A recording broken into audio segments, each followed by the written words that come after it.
संविधान पर आक्रमण करता है, जो संविधान को नष्ट करता है, उसको आप क्या कहोगे? उसको क्या कहोगे? आपने कहा कि मुझे माफी मांगनी चाहिए, मैं कभी माफी नहीं मांगूंगा, फिर बोलूंगा। अमित शाह और नरेंद्र मोदी गद्दार। मैंने पिछली मीटिंग में कहा कि नरेंद्र मोदी और अमित शाह संविधान पर आक्रमण कर रहे हैं। यह सही बात है, गलत बात है? वोट चोरी संविधान पर आक्रमण है। अदानी अंबानी को देश का पूरा धन देना संविधान पर आक्रमण है।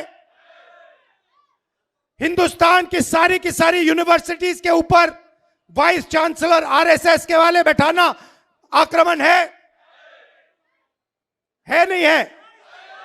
इलेक्शन कमीशन, जुडिशरी, हमारी संस्थाओं को नष्ट करना संविधान पर आक्रमण है। संविधान हिंदुस्तान है, संविधान हिंदुस्तान की आवाज है। तो जो संविधान पर आक्रमण करता है, जो संविधान को नष्ट करता है, उसको आप क्या कहोगे? उसको क्या कहोगे? गद्दार कहोगे। इसीलिए मैंने खुल के कहा है कि नरेंद्र मोदी, अमित शाह संविधान पर आक्रमण कर रहे हैं। उन्होंने देश का धन अदानी अंबानी को बांटा, उन्होंने देश की संस्थाओं को खत्म किया, उन्होंने वोट चोरी करवाई, इलेक्शन कमीशन को दबाया, जुडिशरी पर दबाव डाला।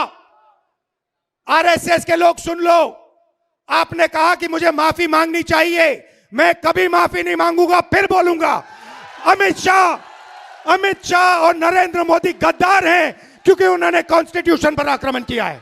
सुन लो अच्छी तरह, मैं तुम लोगों से नहीं डरता हूं, और हिंदुस्तान की जनता इस बात को समझ गई है, और हिंदुस्तान की जनता भी आपसे नहीं डरती है। भाइयों और बहनों, ये आपके एमपी साहब बैठे हुए हैं, इन्होंने बहुत इमोशनल भाषण दिया, अच्छा भाषण दिया। मैं भी आपसे कहना चाहता हूं, यह मेरी भी कर्म भूमि है, अमेठी मेरी कर्म भूमि है, और आपने मेरे परिवार को, मेरे पिता को, मेरी माताजी को, मेरी बहन को और मुझे प्यार दिया है और इज्जत दी है, और यह मैं कभी जिंदगी में भूलने वाला नहीं हूं। हमारा पारिवारिक रिश्ता है, पारिवारिक रिश्ता है, प्यार का, मोहब्बत का रिश्ता है।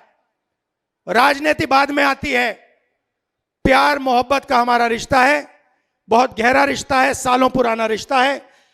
जो भी आप मुझसे चाहते हो, आप जानते हो, जो भी आप मुझसे चाहते हो, मैं आपके लिए तैयार हूं। जो भी ऑर्डर आपका होगा, मैं उसको पूरा करने के लिए तैयार हूं। दिल से मैं आपका धन्यवाद